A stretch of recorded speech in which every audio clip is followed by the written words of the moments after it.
Welcome to the All Access Entertainment Podcast. I am your host, Joseph Bruen. And as we continue on with Sci-Fi Week, we have a very special guest here, Mr. Stephen Costantino. Stephen, thank you for joining us. Oh, my pleasure. I know we've been trying for a little bit, but here we are. No, that's okay. I appreciate you taking the time that you have here. And we'll kind of deep dive into your career here, rewinding to the beginning, growing up as a kid, a young adult. What were your first memories of films? Well, being born in Hoboken, land of Frank Sinatra, and on the Hudson River, of course, Ela Kazan and all that great on the waterfront was shot in Hoboken, and then all that I loved classics, of course, Lawrence of Arabia, Kubrick. In my era, though, in the 70s, and Cassavetes came up, Scorsese, they changed, became kind of guerrilla filmmaking and changed everything. But what's great about those guys, they always honored and remember what affected them, like Kurosawa. There wouldn't be Apocalypse Now without a Kurosawa. So I've been deep. Film and music go together. I mean, since I Sure. was a kid. So I love it all. I mean, I saw Star Wars on Broadway. It was 70. I came to California 78, so had to be 77. Yeah. Wow. And it And was like, obviously, oh, go ahead. no, I'm just saying that it was like George Lucas says, it was like a soap opera. So besides Star Trek, the TV series, which I, of course, watched as a kid, I could relate to the characters, even from outer space, where with Kubrick, it was harrowing, scary as 2001, which I love Kubrick. But it was the first time I could relate. It was fun. It was a parody in a way, but also, technology-wise, they were changing the whole future of, everything. Analog to digital, just like we have in music. Sure. And let's talk about the music.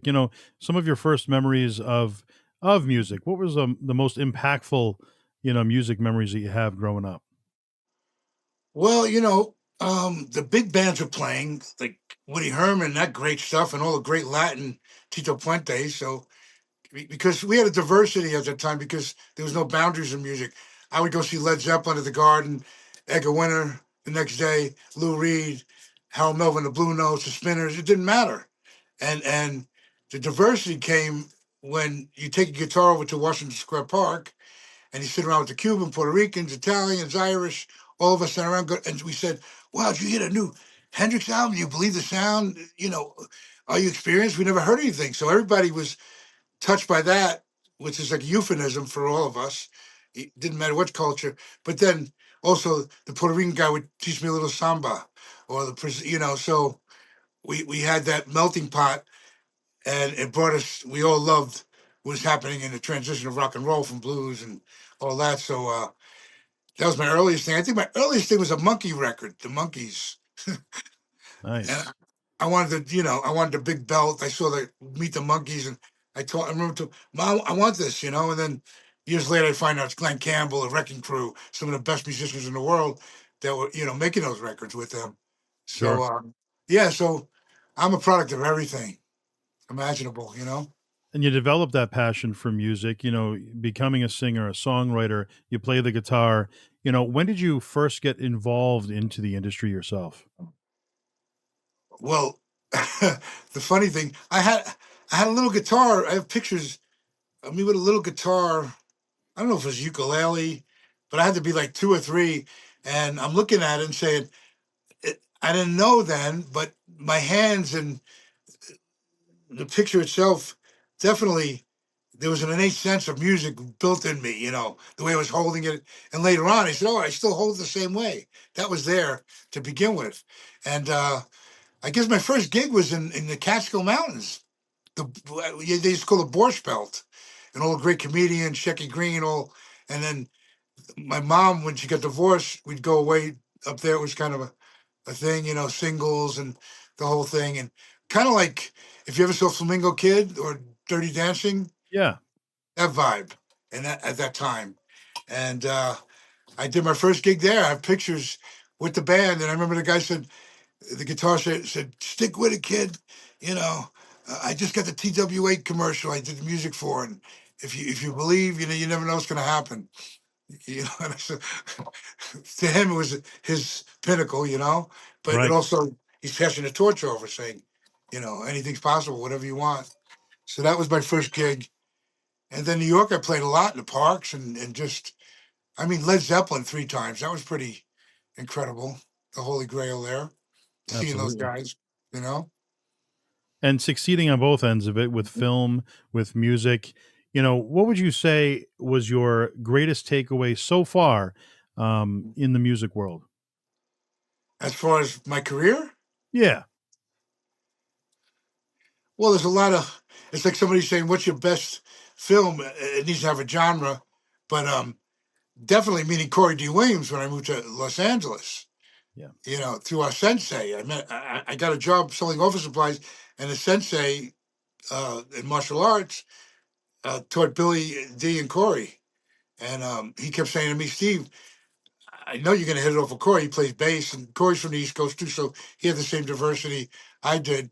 And who knew it was going to lead to Star Wars? Right. And then actually, when I moved, for some reason, I wound up through friends in Marin County, which was a great transition before Los Angeles. Because here I am in San Anselmo, where Lucas lives to this day, and the Grateful Dead lived there. All the it was candid. I was younger, but the Santana band, I used to jam with Dave Brown and Mike Carabello, and they took me in. They saw my passion. They told me to slow down a little bit. You're talking a little too fast. We don't understand you at that time. Yeah. But it was laid back, California. But I always dreamed about California, and to be in that mecca and see the musicians who had made it and kind of was semi-retired. Marty Ballin from Airplane had a church studio, and the Haggerty brothers, and it was just incredible to be in that little kind of redwood, kind of like Hobbit Town. It's like or Ewok Town. I mean, but the music was alive there, and that was a great transition. So that was the start of it. Because in New York, you didn't meet people; you saw them passing. I mean, as far as rock stars are concerned, but I'd see people on 34th, 33rd Street. It was Manny's Music, and that was Music Row. And you take a whole day there. You heard stories about Hendrix. They closed Manny's, and he tried the effects, and that's where he got his wah wah. And it was romanticizing all that stuff as well. But you would see people on the streets, but in passing. But in Marin, I'm actually hanging out with. I'm telling guys from Jersey, hey, Jerry Garcia's right across the street with Phil Les right now, and Narvi's this bar. No way. I said, yeah, they are, and they're comfortable here, and it was nice to, because I was voracious as far as my love of music. They definitely understood where I was coming from and saw that I was sincere about what I do, and then it's funny because just before I moved to LA, I go to Berkeley at the Greek Theater and I see Weather Report, who's like probably I work with to this day with the family because they become like my family. But I'm watching Jaco Pastori. I don't know how much you know about jazz but Weather Report, Joe Zawinul came from Austria and they were playing his stuff in Harlem, Mercy, Mercy, Mercy, Cannibal Adderley back then. And he couldn't even speak English. He's an Austrian guy and he wrote Birdland. And I knew the magnitude because of Miles and Wayne Shorter. So I see them. The sun's going down at the amphitheater, Greek Theater. It's an open theater in Berkeley. And then about a month later, I'm in LA. And when I do meet Corey D, we sit down. And it's just like, there's nothing to be said. It's just here we are. Because he's funky. And I'm funky too. As much as I got rock, we have the funk too. You have to have the funk. And, East Coast bands are funky as hell. They just, Absolutely. it's a perpetual drive that we have. And when I met Corey, Billy D married to Taruko, who's previously married to Wayne Shorter, who was in Wellingport. So they were neighbors, and it was a mixed family, like modern family of this and that. And I met the Zawinul's, and we became one big family. Till now Joe's gone and Wayne is gone, but Tony, his son, and I, who played drums with us as well, Tony Zawinul, he runs a foundation in Austria that pay homage to Weather Report, and his his story is quite, it's quite there's a lot of info there, but it has to be said told right. I mean, so all that stuff. Just I'm saying, it's kismet, and here I am, and I just go with it. It's I was wide open. It's like the same kid that wanted to play the Allman Brothers as soon as you got out of school in the garage, or in the basement in New Jersey. We were Yeah. playing Southern rock and all that stuff that came out by ear. The Stones, of course, and we took it with us out here and led to Star Wars. Though that's a crazy thing that never could imagine is that Billy D was very supportive of Corey and I. We had the garage to play in, and you never knew who was coming through. Like Verdine White from Earth in the Fire would teach Corey bass, and Martha Reeves come through, and all kinds of people at that time. And they loved us because we were between the martial arts and the music. We were like just. It wasn't about anything else but us, riding that train, man. We were Jedi's, there's no doubt. And so one day Billy had come in, I think it was April of '82, and he said, Corey, would you like to stand in? I'm doing this other Star Wars thing. He had done Empire. And Corey's kind of adamant. Corey's not really an actor, but he's been on sets like Bingo Long, which is funny because Richard Pryor's in that, and James Earl Jones and Billy are in Bingo Long, Traveling All Stars. It's about the Barnstormers, the Black Barnstormers back then. And, Yep. James Earl and Billy, I could never imagine they'd probably be in the biggest franchise of all time at some point, as far as sci-fi is concerned. And so Billy said, we're doing this new, Star Wars. I don't even know the name.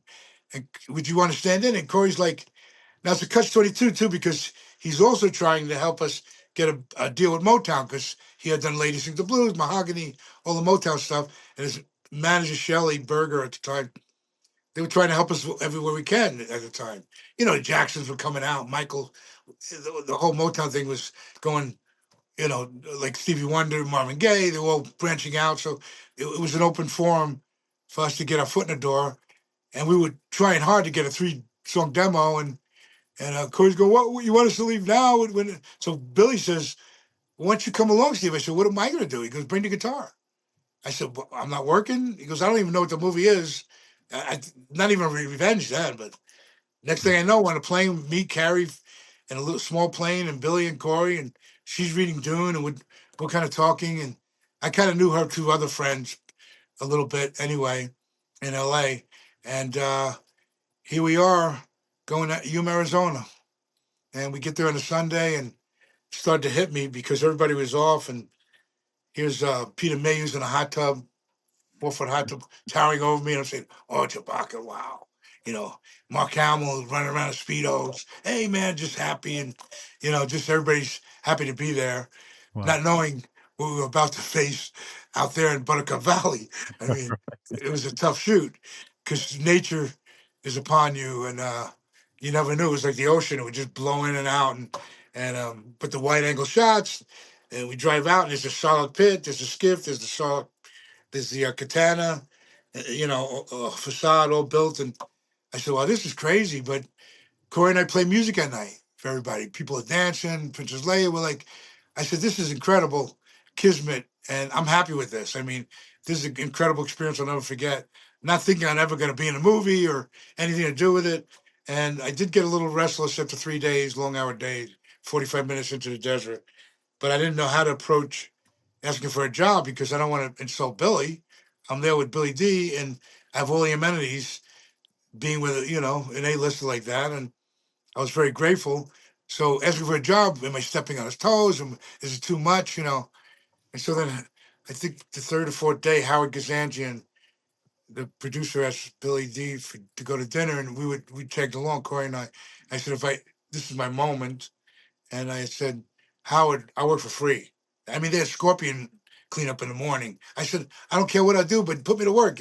You know, I'm here. And he goes, okay, you come in with Corey tomorrow and we'll do something for both of you guys, even though Corey's been standing in, and even a squib had gone off and Corey had to hang there for his dad as well in the pit. So he was doing anything he could to help out.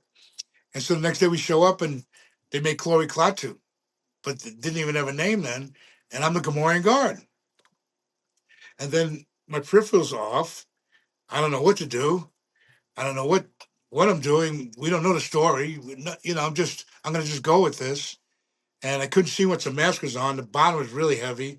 Not many pieces, maybe 6, 7 pieces, but it was cumbersome. And Yeah. they kept saying 120 degrees dry heat. The broken me letter, So Yeah. they said follow the footsteps, which I did.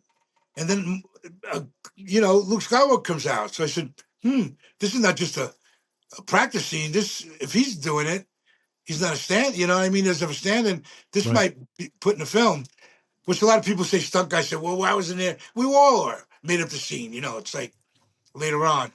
But so in any case, I'm fighting Luke Skywalker. I don't think much of it.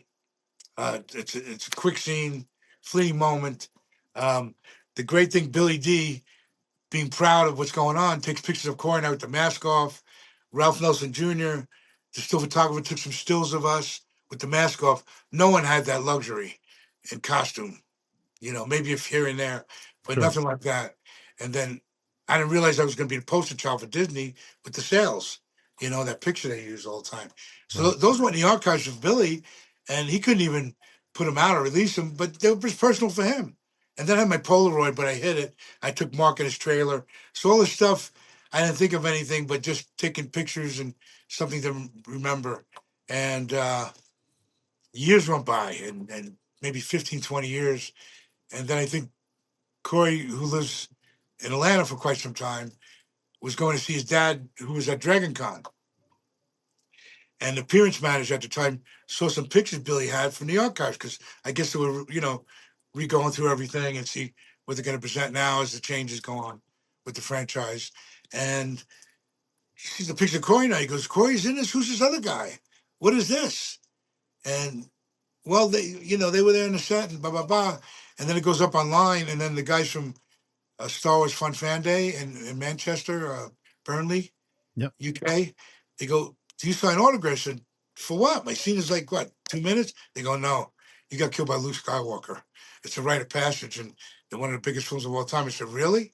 They said, yeah, and you're identifiable. And you're not really, you're a musician who got lucky, so there's a lot of hope for you telling your story, because it's a kismet moment, for both you guys. Yeah. Even though that's Billy D. Williams' son, Corey, was never affected by that. He was a very humble guy, and it's all about the music. So, they sent me like 60 items from England, and they signed. I said, as a musician, I'm going, wow, okay, this is interesting. I never imagined this. And then next day I went to England, and then I came back, and Corey and I were stuck going out with Billy telling the story, and it just gave people hope. Whatever they did, you never know. As long as you believe and you're ready and knowledgeable about it and learn as much as you can, that learning curve is important. So when that time comes, you're ready to attack this and embrace it. And let's talk about the Gamorrean Guard. When you were on set and you saw that costume for the first time, what was your initial reaction of that character? I had no idea. I couldn't place the archetype of the characters then. Now I can on every level, but who knew what was going on? That was all new. Did you see a Guard in the Empire? In Yeah. Yes. in the lair, though. We Oh, just saw, right. okay, they're like henchmen, We Sure. know they're protecting, but I think Empire opened it up more, where you saw them in the battle scenes more, and so to me, I could associate the character, but it wasn't written in stone yet in our minds, hearts and minds. None of those characters. We didn't know. We didn't even know the story, that there was a pinnacle scene and he's saving Leia. We kind of figured it out, but at the time, it was just left to the imagination. Yeah. And I just wanted to do a good job. I mean, I don't know where the camera was, so the footsteps on the barge following that definitely, put me where they wanted me to be. And who knows? I mean, after I started going out with Corey and Billy, good 5, 6 years with that, and then it just when Disney came in, it just opened a whole new thing, because we become like the Holy Grail now, and the God is so embraced and endeared. It's hard to believe, because I guess because he's loyal. It's almost like Gladiator, you know. Not that he's killing people and cutting heads or whatever he's doing, but it's a loyal thing. And Sure. you find out later the guard has a wife and kids. It's almost like think of when the gladiator goes home to see his wife and kid. You know, Right. it's almost like the guard. It's something like that because people just love that character beyond. It's nothing I could never imagine. You know, Right. And what was that costume like as far as, what was it made out of? How heavy was it? it was latex, and it was heavy. It wasn't breathing. I didn't want to go to the bathroom much. I figured, damn, I had two gloves, 2 feet, the head, just some black makeup around my eyes. And if I did have to go to the bathroom, take the head and the top half off, I was like Humpty Dumpty to hold me up. Corey would hold me up because I couldn't. I was rolling pull. I don't want to take the bottom off. So it was. You didn't think about it, but it was kind of heavy, and they kept putting a blow dryer in my mouth. I mean, there's a picture with Jabba with a blow dryer and the guard's mouth is open. But I'm still looking to this day of if anything came up where they took a picture of them with the cool air in my mouth of the guard. Right. And yeah, so it was heavy. I mean, a lot of the 501st from honorary member for many years. You get a lot of stormtroopers and rebels and all that stuff and Boba Fett's, but you don't get many guards or Chewbacca's because it's a tough. I don't know if you're 501st, but if you do I'm any of not. that, but yeah, it's a tough. And I got guys coming from around the world. There's celebration. One guy said, "Oh, I got it down. I put a fan in here, so it's cool." But the thing was ceramic, so you couldn't even hold your head up. And there's no way you can't use foam; it's going to just disintegrate. Latex gives it that. But then Mandalorian comes out, and they're like MMA fighters on a keto diet. So that opened up a thing too, because they go, "Would you sign this to fighters?" And they said, "Well, that wasn't me." They go, "Yeah, but you're the origin now. With the origin, and there's a future. Uh, it's fair game." Yeah. And you mentioned starting your friendship, with Corey, basically through Hugh Van Patten. Why don't you tell us about your sensei in a little more detail of, how you guys connected? Well, you Van Patten, when I moved to LA, I was looking for a job, and I call this place office supplies where you sell toner, like 2 years of toner with they don't need it, the kind of stuff. Sure. But I'm a pretty good salesman. I'm into it, if I got to make some money. And I went up down on Robertson Avenue, down by Culver City, at this office, and there's Harry, Hugh Van Patten, and Mark. These three guys running this office thing, and Van looked like Harry Belafonte. Just he was in Vietnam, and I think he was special forces because he talked about when we even in martial arts with no belts. He said, "This is just survival. What I'm teaching you. You don't use this. You walk away unless you know it's your family or something." Sure. So, but smile that'll just fill a room. I mean, we'd hang out and he would diffuse that attitude. Like we go to Rainbow, that rock float, and the waitress come up, and he goes, "What's this?" And he would just diffuse the whole energy. He just had this gift, and we'd laugh because he was also private bodyguard for a lot of people we didn't talk about, like big, you know, 1%ers and stuff. And so he was fantastic. And these guys were really into the arts, loved film. And they said, on Sunset, we do martial arts after this, and then we have an acting class as well at this penthouse on Sunset. Here's this little dingy office down in Robinson. They have this other office where it's more the Hollywood side of it for them. And I said, wow, yeah. So I started training with him, and it was like I couldn't even walk home. And I was pretty good shape, but I remember just, struggling to get home. And then the acting thing one night, because I knew Stanislavski and I knew the Meisner, and because I'm a voracious reader. So I read about all that because I would see great films like Eisenstein, say the Russian and then the British and Shakespeare. And I loved all those films. And, also the future changed with all the 70s film, and they used the actor studio. So I was hip to all that stuff. Um, what was my point? What did I leave off just now? What's Um, that? what did I just leave off? What was my point with? Oh, well, you were talking Oh yeah, about, okay, I got you. So yep. he says we have an acting class, and I kind of knew about method a little. And he said, I want you to play uh, uh, a loan shark. Now I'm Italian from Hoboken, so that's not too hard. But I said, they were telling me, like Brando, it's hard to change attributes in acting. So when he took in a bear as the Godfather, and if you look now, you see the bear just changed his things he couldn't change without consciously, having an image. So I said, I'll be a shark if I'm a loan shark and I'm going to get money in the scene. I'll be a shark, and a great white dark guy. And I took that on, and so I'm ready to do the scene, and Billy D walks in. I'm like, oh, you gotta be no. I thought this was casual here, and so Billy, he sees the scene. He goes, I like what you did, man. I'm like a cloud nine. Are you kidding me? And next thing I know, a day or two later, I'm at Billy's house meeting Corey, and Wow. so then acting, So I got to say, you've been Patton definitely. If it was for him, to this day, I try to reach out. One of his old girlfriends, just to thank him. But he was still he was being a life coach for a lot of basketball teams and stuff like that at some point. Almost like the Lakers had with they would do drum circles and all this. Oh yeah. But I guess he was doing that. I forget the team. That's the last I heard. But he was definitely a catalyst.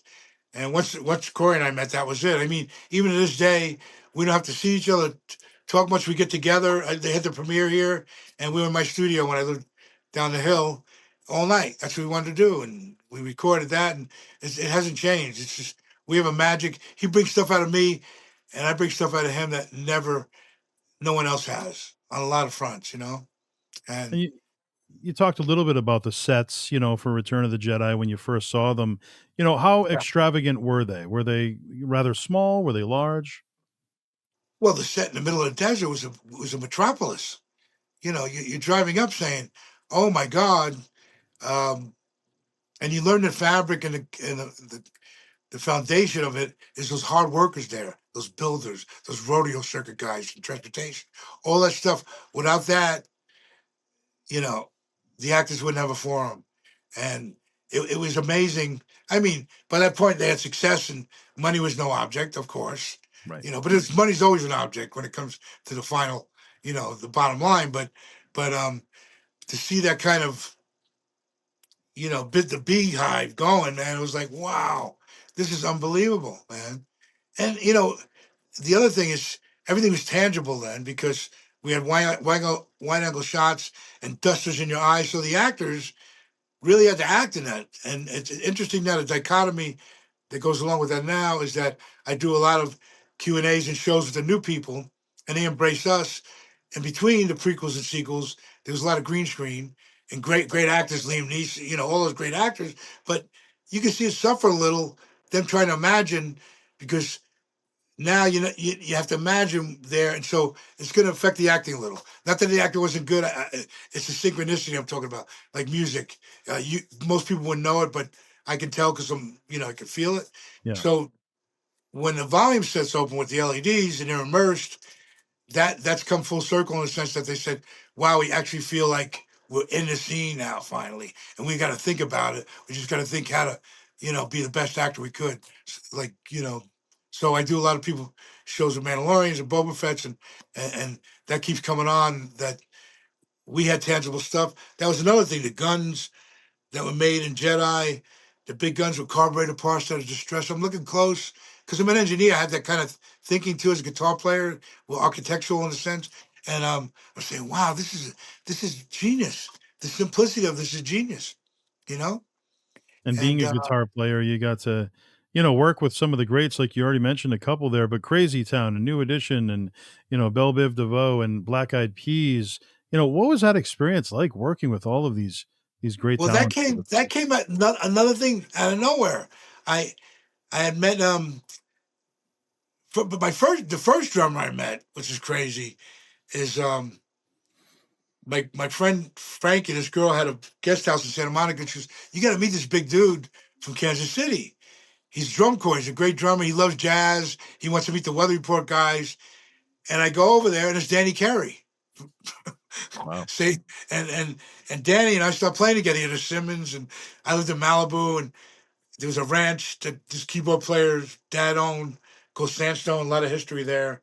120 acres by State Park, beautiful. And we rehearsed up there, and I have tapes I'm looking for, and so I introduced him to the Zawinul's, and he was like Joe Zawinul, to him, because most of those great drummers like Bruford and guys from Yes, the old jazz background. Even Charlie Watt, they have more. They swing in a different way, and he's like he met Joe, and then I was good friends with Timothy Leary and John Lilly, and I would see Tool up there a lot too, and him and I still talk about Timothy Leary. To be around him at the time and his history was pretty extraordinary. But I hadn't seen Danny for a while, and then Joe Zawinul at the Syndicate, which is a solo band, and he played at the Catalina Bar and Grill every year during the NAM show. You know NAM, the music Yeah. show. And so we do NAM, and I helped them out because the Zawinul family. My mother, we moved out here. We started cooking. It was a lot of like, and Joe at the time and his Zawinul family lived over the Rose Bowl. So my brother was doing camera work for ESPN and all the big USC games. And being East Coast guys, we had an affinity for each other, as you know. Yeah. They'll always be, as long as you're gone, you're still always going to have that ground, those streets that you know, learned upon and survived on. But so the whole thing with that was incredible. So Danny, I hadn't seen for years, and then he came to the Catalina show, and Tony Joe's son goes, Checo's here, and I said, Danny, what have you been doing? He goes, oh well, dude, I'm in Green Jelly and then Tool. I said, oh, I didn't realize until then. And now he's with King Crimson, who's I've seen many times without, with Bruford, and it's amazing where he's come, incredible. And but the thing with Crazy Town now, okay, I met this kid Brett Mazer. He's like 19 years old. He's like the Kanye then, aka Epic. Um, Jewish kid from the Valley, but New York. His parents right away we hit it off. His dad was instrumental in discovering Billy Joel with Artie Shep, which Billy kind of says now. Artie kind of ripped him off in his new documentary, but he said I wouldn't have been as famous without him. So you give and take as time goes on. The bitterness leaves, and you look at really, you kind of become more grateful, like Yeah. we all have as you get older. So I meet Brett Mazer, and he's like my little brother, and he's doing Bell Above the Vogue, Poison, the beat. He's like a Kanye then. Everybody's going to him. He's remixing Seal, and he just had a thing because I like real drummers. I play with the best drummers in the world in that room, like James Bradley Jr., Mark Shulman. But I have machines all in my studio now. But Brett was the only guy where he actually it felt like a real drummer. He just had a feel. Everything we did was just incredible. So he's still, this whiz kid and hadn't had a band yet. But another thing, he lived in the Valley, and I think they're going to do a thing about this. They had what do you call it? When they bring black kids from the hood into the Valley to give them a better chance at higher education. Hmm. Uh, to ver- uh, I know what you're talking about. I'm not sure. affirmative action, right? Right. Kind of, right? So when Brett was young, Easy E and Ice Cube and all went to his school in the Valley on his program from Yep. Inglewood to get them out of the hood if they saw talent. So he was around that Easy E and those guys very early on, and Wow. he had that funk too, that soul. You know, not many white boys have that soul. You got to, the Beastie Boys. I can name a few, but you got to tell you, not like the brothers. Sure. The funk, but I got I'm Italian. I'm probably some black in me. I don't know, because when I was with Corey, I had an all black group and they try to out funk each other. It's like you're not going to do it, man. Let's go. Right. Look at Prince, half black, half Italian. Don't get much funkier, you know. But on every level, guitar and everything. So Brett and I, he was like little brothers, his family. I went to the Brits for his kid, and we just hit it off on a lot. Like Corey, it was like we were two different entities, but we had a lot to draw from. And I love her music, and so he was doing Bill Poison became pretty big, and then he started working at Scotty Brothers. I don't know if you're familiar with Scotty Brothers. No. Very famous. Um, it's funny because I did a movie. I produced some movies, and this documentary years ago. Weird Al was part of it, and I had to pick him up because I had the nicest car then.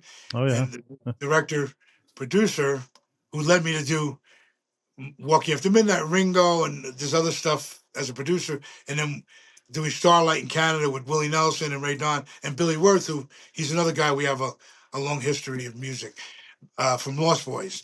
So, try to make a long story short, but it's a lot.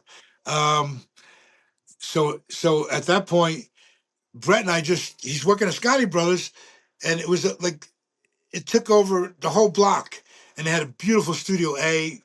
And when I was driving Weird Al, it's funny because the premonition to this gig in Santa Monica, just do the shoot, we go by and he goes, "That's Scotty Brothers. That's where this is before anything with me with Scotty Brothers.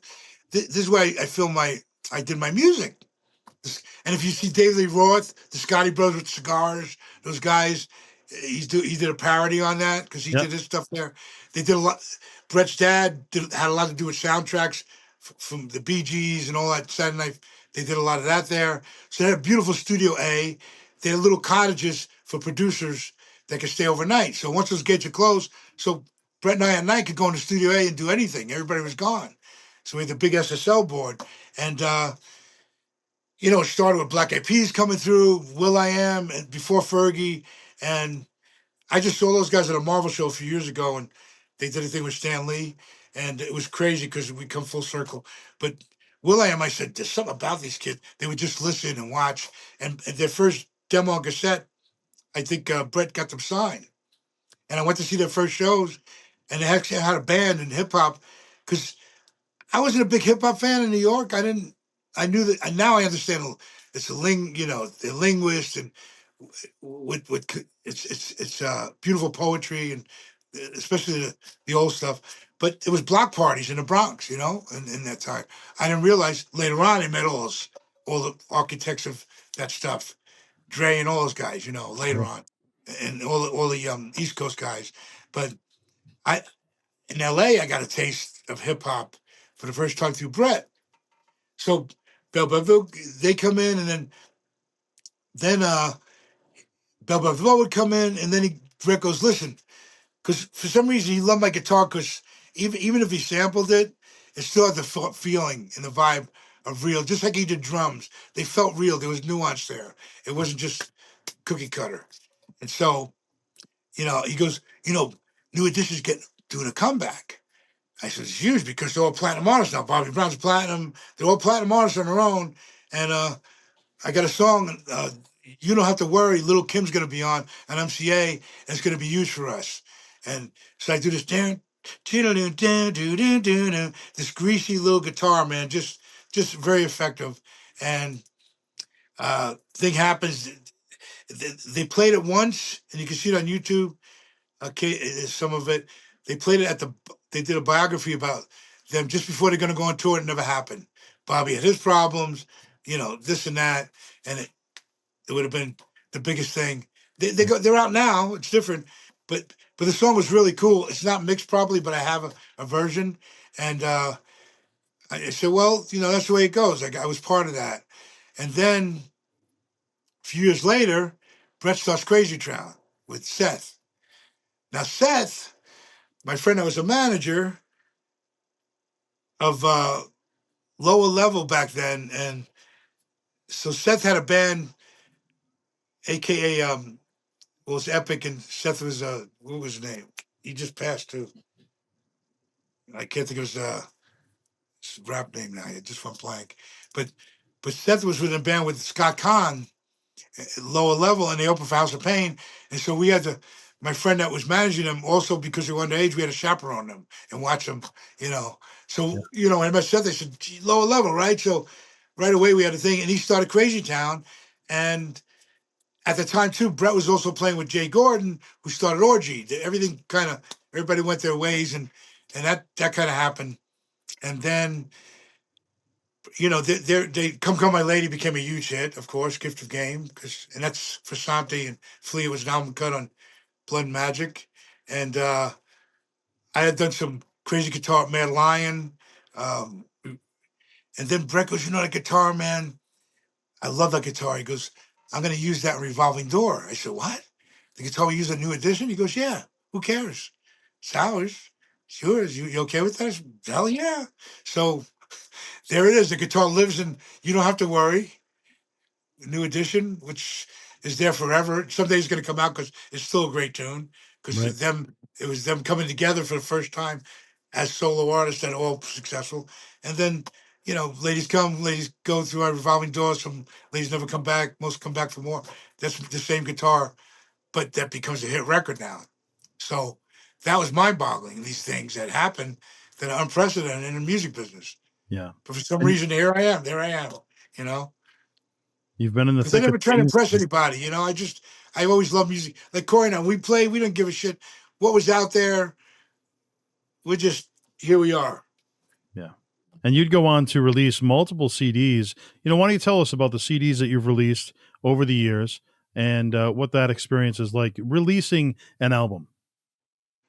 Well, we've had these pinnacles, but sometimes the album not coming out was better because I would have been deep in litigations, because the way we learn, even though streaming, there's no statutory rates, which gave us mechanicals to go by. And I know they're trying to change that somehow. It's just so massive to even, where do we start? But they're working on it, the Supreme Court. Because mechanicals, even though that was penny on a dollar, at least you got something, Yeah. for everything being played. But it's changed a lot now. And what's the question again? I'm sorry. Oh, I just get lost. the experience of releasing an album. What is that like? So then I meet Billy Worth from Lost Boys. He's kind of a novice, but he just pulls stuff out of me musically. And we've written some extraordinary songs. And there was a point where Denny Saber wanted to produce us for Maverick, Madonna's label. And at the time, Pearl Jam was coming out, Soundgarden, and I could play everything, but we trying to, contend with that maybe a little bit because everything was changing from hair bands to that transition, which is kind of punky in a way, maybe a little punky rock. It was an antisocial attitude, and so I listen back to some of the stuff we do. It's amazing. It's held the test of time. It's better than ever. So Billy and I, that was our first thing, and then that kind of fell apart. And then over the years, it's been extraordinary. Some of the musicians I met, like when I lived at this house where Crazy Town practically lived at, there was a basement I used to rent, and the owners at the time said the girl lives down there, but she can't have her boyfriend over. And then I see this little black dude like sneaking in at night. And I said, "Who are you?" He goes, "JBJ." And I go, "JBJ, James Bradley Jr." He goes, "Yeah." I said, "You're not supposed to be living here with the girl, but I don't care." And then he wound up moving up to my house. He's the drummer from. Well, you can go back to him at 6 years old. He's related to Nat King Cole and Jack Benny show. They do a parody where the drummer gets hurt, and Nat goes to Jack Benny. Listen, my nephew's here. He plays well. He's in the audience. He can fill in.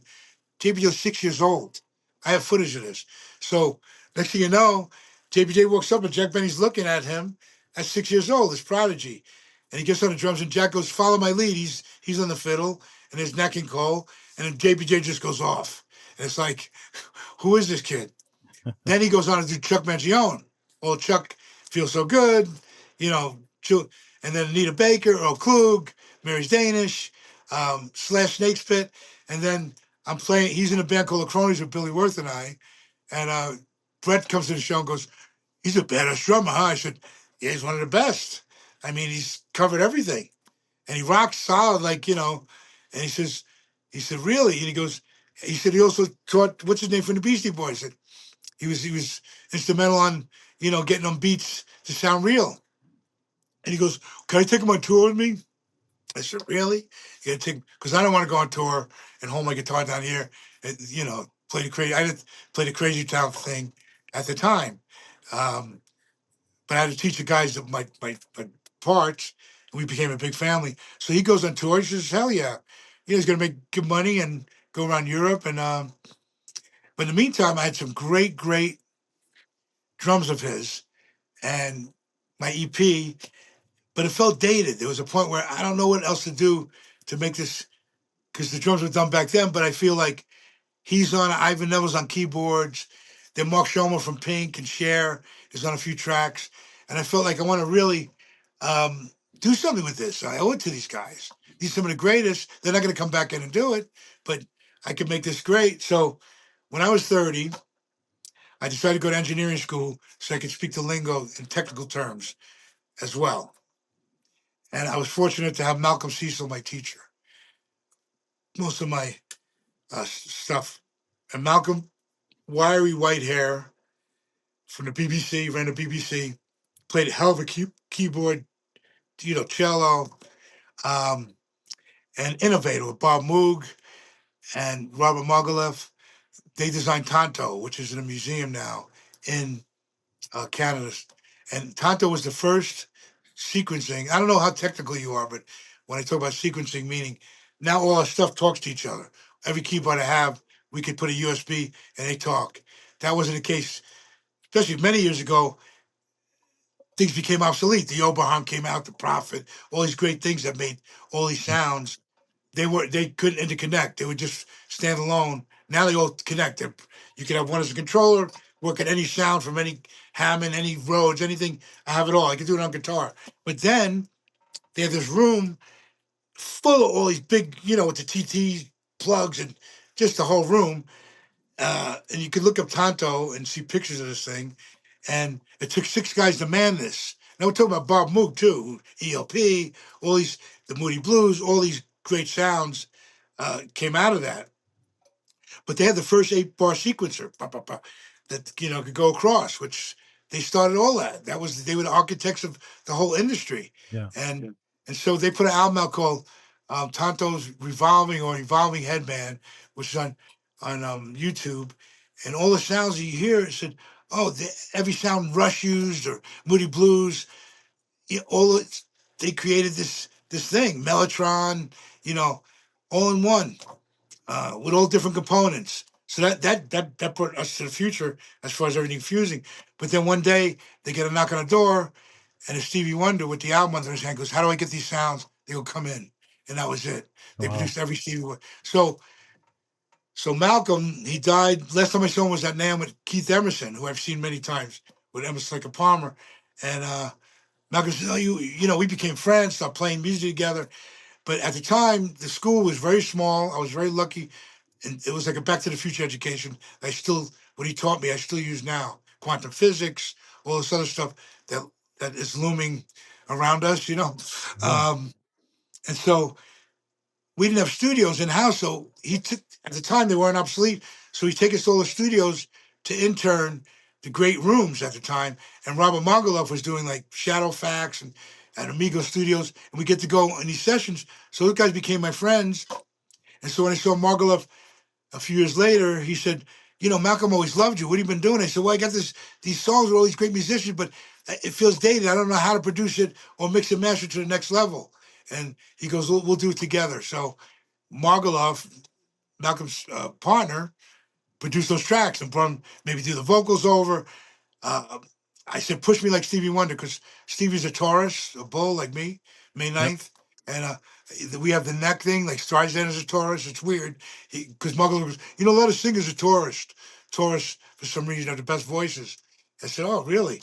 He goes, I said, what'd you do with Stevie? He goes, I pissed him off. So he pushed me hard to get, I don't know if you heard the tracks, the EP. Have you I listened to did. it? Yeah.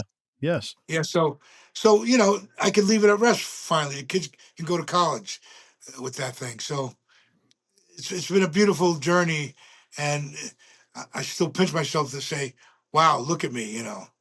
To get into this situation and not even try. It was aspiration, but there was no goal set. Right. It's just go with it. And with all the experiences you've had in music and obviously in film with Return of the Jedi and everything in between, if you could pick one moment, what would that number one moment in your entire career be thus far that you've experienced? Well, Jedi is the one that keeps giving. I got to tell you, and that day when Billy came in and said, "Corey, you want to go stand in with me?" And then I'm on the plane, a few weeks later from LAX. I never saw LAX like that. First of all, wherever they took us, that VIP, and then there's Carrie and on a small plane. I'm saying this is going to change my life for me as far as indelible memories, but Yeah. I never thought it'd change my life where I'd be on the road in braces for 20 years, and it gets bigger and bigger now. I survived because a lot of those greats are gone. And even though it wasn't a lead character or anything, it's hard to believe. But also because Corey's how he got there and the music and all that definitely shines a light on a different perspective, because a lot of the actors in there that was their careers. Let me Harrison, of course, all those actors, that was their lifelong careers. Yeah. And it led to that, and they knew the magnitude of that. But for us, where it's not even in our wheelhouse, but it is, and for it to happen, it's kismet. Is definitely the word I have to use again and again. It's kismet, and we're just eternally grateful. And you And I love mentioned it that. now. It's like Oh, I you do mentioned love that it. the Gamorrean Guard. It's yeah, maybe it's not one of the biggest main characters, but it's become such an iconic character, and there's so many fans of the Gamorrean Guards. Go figure. Yeah. I mean, the toys now. I go out with Swearington and all the manufacturers and Lauren and all these people lately that couldn't back then when it went to digital. It changed, and it's the same with them. They come out of these are the people who really count. That are the fabric and the thread that make up this whole franchise, and to hear them and see their stories, because nobody knew we're changing. You kind of knew, but you don't know. I'm sure when Coppola had malaria and they were stuck and they didn't get back, just like David Lean with Lawrence of Arabia. Uh, they never knew the magnitude of what they were doing within a struggle, you know. Right. And it's all about the struggle and the hard work. I got to tell you that it takes a lot of hard work. Yeah. You got to do it, and we love it. I mean, what's behind me here took a lot of years of hard work, and I can make records here now.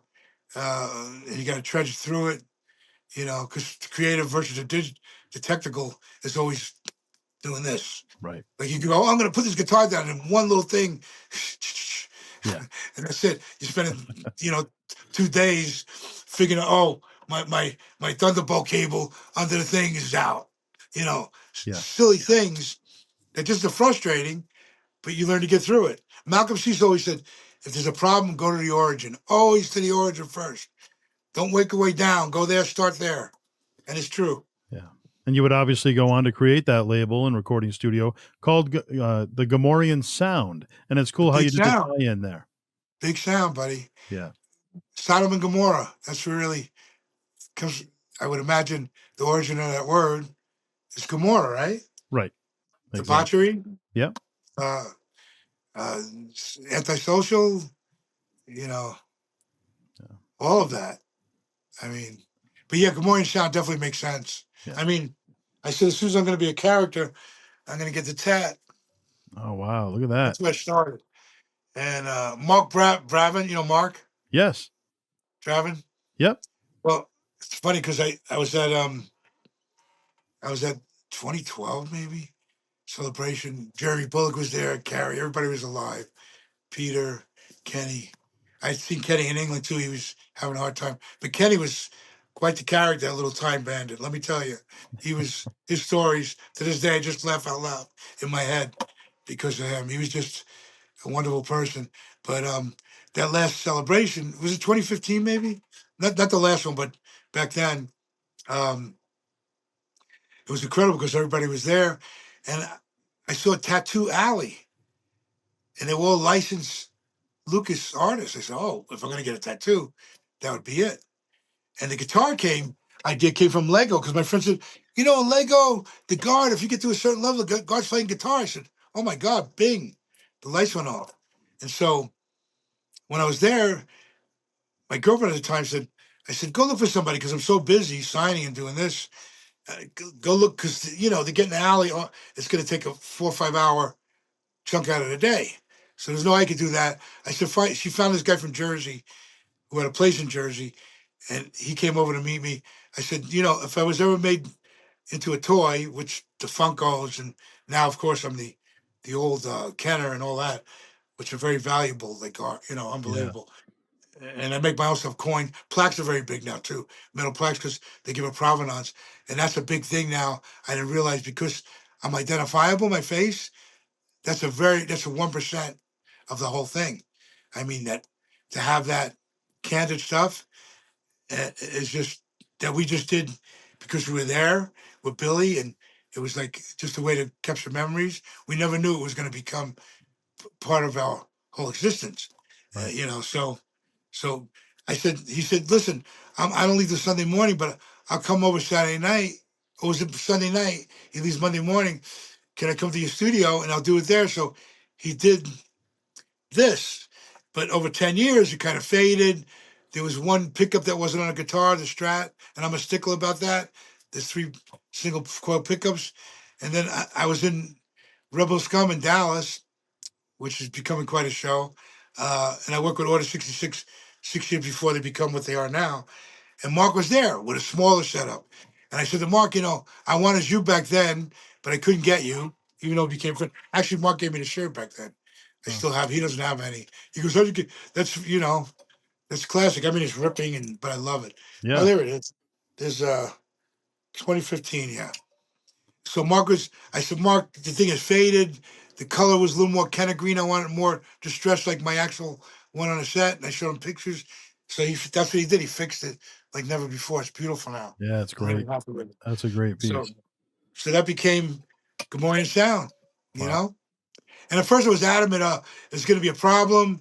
And then Disney took over and, you know, I guess as long as you're not making $1 billion on it, but it's become part of the fabric. It's connected to the character in a great way because I'm just as valid in music as I am in the Star Wars franchise. Yeah. You know, And your costume, was it preserved? Was it kept after that or?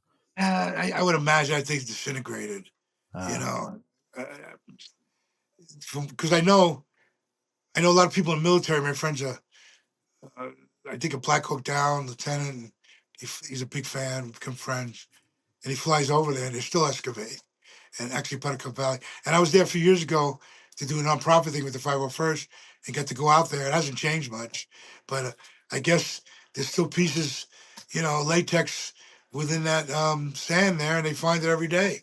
wow. So because people said, "Did you leave with the costume?" I said, "Are you kidding me?" I mean, back then, even my friend Steve, who's the biggest authenticator, he goes, "Once you get," because my Blue Harvest T-shirt is signed by everybody over the years except Lucas and Steve got, why don't you get a sign back then? I said, because I was trying to stay out of the way.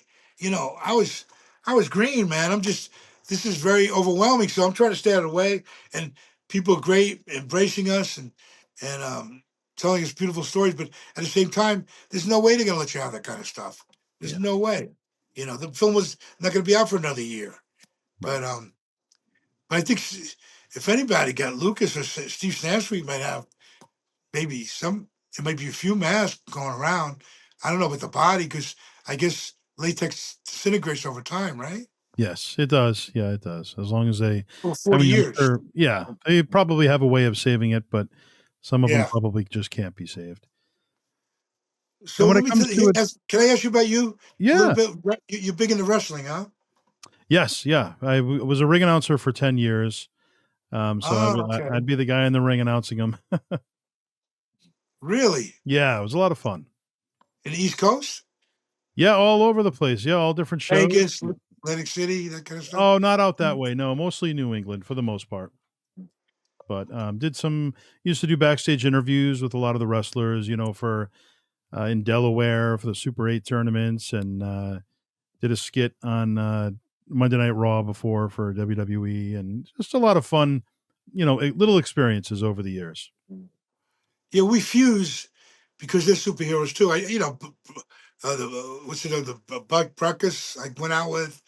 I've been to shows where Sting was there and in Vegas, and they actually are wrestling in the arena, Yeah. and some of the girls incredible. But Brutus, he's great. I had a great time with Brutus in Brutus Texas. Beefcake. Yeah, Beefcake, and another guy who's what's his name? Great musician from Memphis. Knew Elvis, big Oh, wrestler. Honky Tonk Man. No, the other one, dark beard, dark hair, Mm, from Memphis. Was from it Mem- Honky Tonk? No, Honky Tonk Man's different. no, Honky Tonk Man had the gimmick of being a musician, but he wasn't an actual musician. No, this guy was actually a musician, played with everybody. Had some Oh, hit songs in the Elvis era. I got a thing signed by him, but oh last wow. time I saw him was in Toronto. I'm drawing a I've been blank trying to now. I'll talk. probably think about it. He's from Memphis though. Okay, Memphis wrestling. And then my grandfather, Italian, back in the day, we watched that old black and white, Yes. and I learned a lot from Young Rock. That show is Yeah. kind of definitely genesis of wrestling, to see them all come up, Andre the Giant, and how that was the beginning. I would imagine, right? Yeah, that's when I it don't was know. really in its heyday. Rocky Johnson and Jimmy Snuka, Andre the Giant. That's when it was really. I mean, obviously there was wrestling before that. It was WWF, and at that Right, right, point there were you had the Ivan Koloffs, and you had the Bruno Sammartino and Arnold Scaldin, a lot of those guys. yeah. But I, yeah, I, I was I was a Rocky in England for about a week, and then he passed not too much longer. And he goes, "You ever meet my son? Tell him we knew each other." And it was great because then I got to see Young Rock and understood Rocky, you exactly know, full big circle. time. Yeah, full circle. So you see a No lot of doubt. these guys at the shows. What's it like going to the Comic Cons, the conventions, meeting some of the people that you look up to in the industry, and meeting friends all along the way, and also meeting the fans? The fans are incredible. I mean, even a spectrum, all walks of life. These kids that there's a lot of loneliness in the world, and people are hard on themselves. And when you see them come together, you see joy. Even me, I live at 7,000 feet now to travels, and I'm in my 60s, so it's not easy like it used to be. And I get a little adamant, but every time I go out there, I just went to Wisconsin, 30 below, came home sick, and I rarely get sick, but it was too much. But once I'm there, it's like all I could be is grateful. Yeah, I mean, that the longevity that has happened. And the thing about Disney Plus is that the information, like before with the prequels and sequels, it was scrutinized to an extent. It only could be so much to the story. Now you can take a character, make a whole series about him. Like Timothy Zahn, he's next to me. He wrote 30 novels. He said, where's this info come from? It's all there. right. So because of that, it's an infinite pool. And because the six directors who we love, Price and all of them, they're such fans that they're going to do it justice through and through. Yeah, You know what I mean? And that no one saw that coming through Disney at that time. Now it's changed everything. yeah.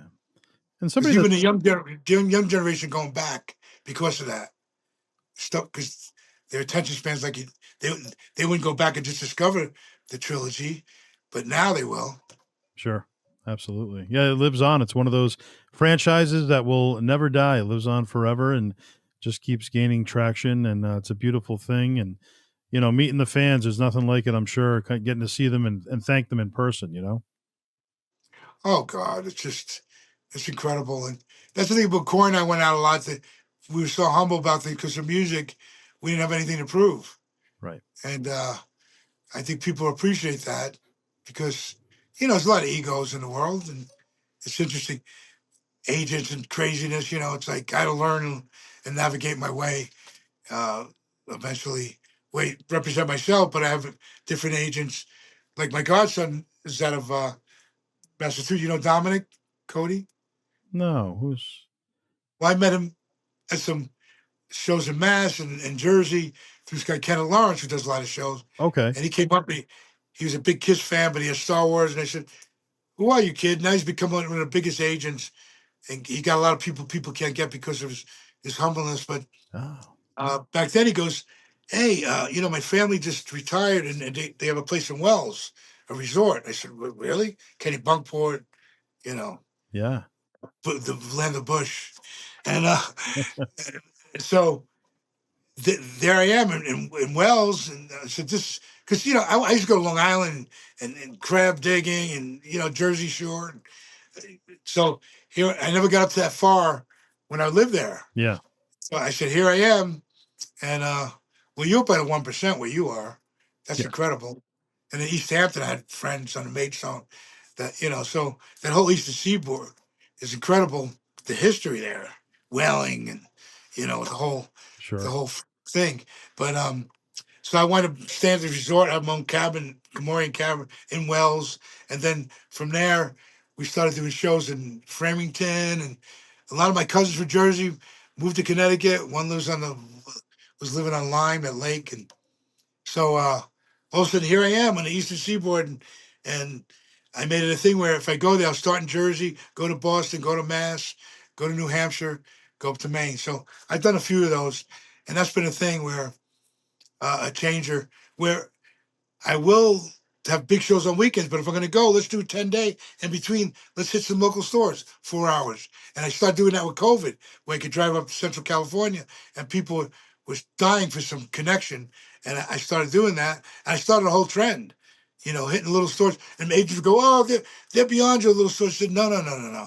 When I go to a little town that's sleepy and the whole town comes out to see me for a few hours, and you don't make as much the big show, but still, it doesn't matter.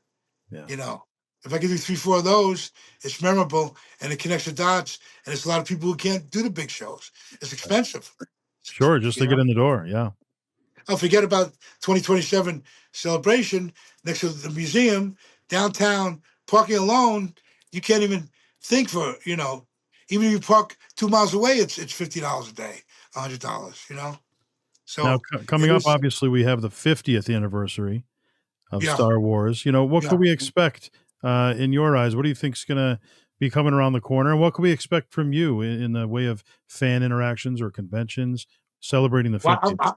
I'm booked to 10, 12 shows already for next year, and it's become a thing where from agents not having exclusive agents anymore, working with promoters. I've established a thing. And years ago, you wouldn't go back with an agent for another 2 years. Like ICC Nashville, one of my favorite shows of all time. I started there 8 years ago, and those guys are all from Connecticut. Michael and those guys and his wife Andrea, who are like family to me, and they had me the first year, and it was a reunion for Corey and I. Billy was there, and it was in a big agricultural center. It was too big the first 2 years, but the first year I was supposed to leave on Monday, and Mike that Sunday the agricultural center was a mess. It was huge. I mean, it was an arena, horse arena and stuff. And Shatner was there the first year, and Sunday night, he goes, "Why don't you go out? You worked your hard. Go enjoy Nashville." But I went with him, and I helped clean up the whole place. I went on the little, ATV, whatever, golf carts, and his whole family was there from Connecticut, East Coast. I go, "Who is this guy? He shouldn't be doing this, but he's doing it. It shows the character." And he goes, "You'll be here for every show I've ever done. I'm going on my 8th year." But what happened in Nashville is my first few years. There's a band called Miz in the Drive that Lee Ramsey would become like a brother to me. He was a soulful dude, man, incredible writer, and like a Dave Matthews meets. I don't know. He's just incredible, and we became instant brothers. But I sat in with his band, Miz in the Drive, who were like the meet and greet band at ICCC, and it became such a thing that he played a Friday, and I would go show up every year, and his band would back me up, and we do like Muddy Water songs, whatever we wanted, the Stones, whatever. And then a few years in, we moved to the Sheraton in Nashville, and it was a smaller thing, but all in one place. And he goes, "Well, since my band plays on Friday, why don't I get some of the Nashville guys and we start our own band, which became the Con Men." Now, the Con Men has become an institution where we have talented musicians, first or actors come up and join us, and it's become just growing like Guy Gilchrist. Guy. Oh yeah, absolutely. The Muppets and So yeah, Guy, we've met, and I go, you look like a musician because I am. I work with Waylon Jennings beside his thing with the, you know, all the characters he's drawn is incredible. And that's like a Mickey Mouse. Those the characters. yeah. Um, what Sesame? Not Sesame. The Muppets. The Muppets, right? All the Muppets. Yeah, So he says, I said, well, I'm gonna do Nashville again. You're gonna be there this year. Why don't you sing? Why don't we do a thing together? And he comes up. We do Marshall Tucker Band and Johnny Cash. I got video. I'll send you. It's crazy. absolutely. And, and then Chris goes, dude, I play drums. I said, are you good? This is a smoking band, man. He's like even the pedal steel guy on his lap. He played with Kentucky bluegrass, revered, very twangy. And then he plugged in with us first time. He turned into Dwayne Allman. I mean, Wow. Ry Cooder in front of me. I'm like, and this stuff is incredible. So the band, and so Chris goes, I was in drum corps. So he comes up and plays. So every year now, we never know who the guest's gonna be, but there's gonna be some guy who plays music. Well, it was, and the con men, meaning we're con artists, and we do cons. So it's become. So I was looking forward to that, and same thing with other shows now. I get to go back, and we bring music into the mix, and actually the first time I went to England, Blues Harvest. I don't know if you're familiar. I'm not. They I've heard became of it, but I've never been. well, they were incredible artists, illustrators, doctors, but they also play old blues, like Willie Dixon blues with Star Wars parodies on top. And I did the meet and greet at Burnley soccer field the first time I was there and play with them. And then I wound up playing all week at these bars with them in Preston, and it was incredible. And then the drummer, Andy, he still sends me tracks, and I mix them in. Wow. And and then High Adventure from your guys' neck of the woods, Yeah, Nelson, I'm those familiar guys. with them. Yeah, I sat in with them, and Glenn just did keyboards on my tracks here, and Glenn comes to Nashville now with Chris Mack. You know Chris? Yes. Chris played percussion, so they're part of the Conmen now. So this thing's growing, and Wow.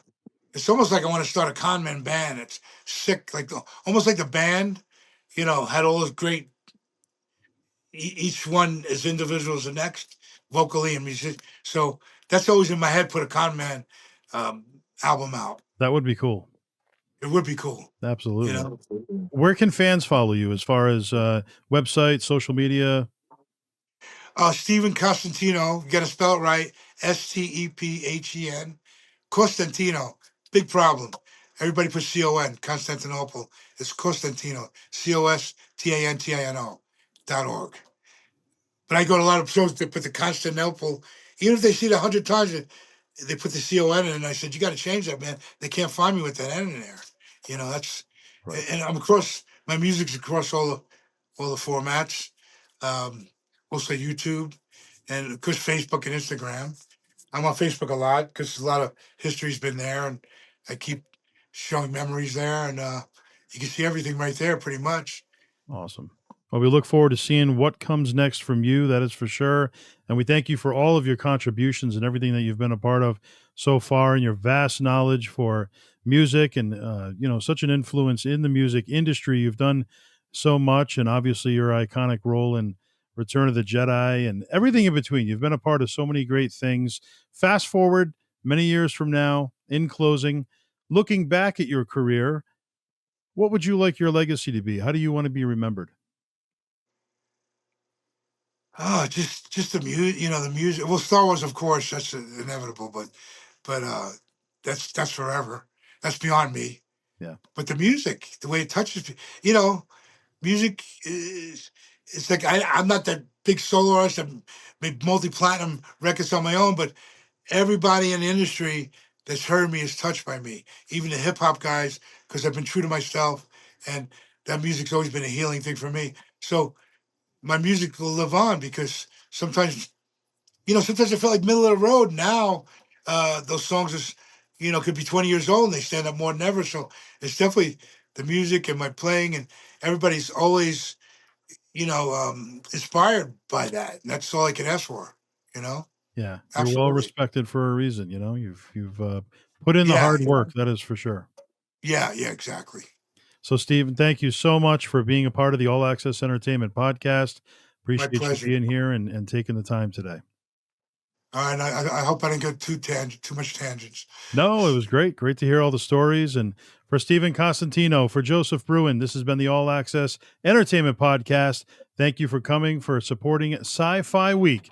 Don't forget to like, subscribe, and leave your comments. We'd love to hear from you, the fans. Thank you so much, and we'll see you next time. Thank you, brother.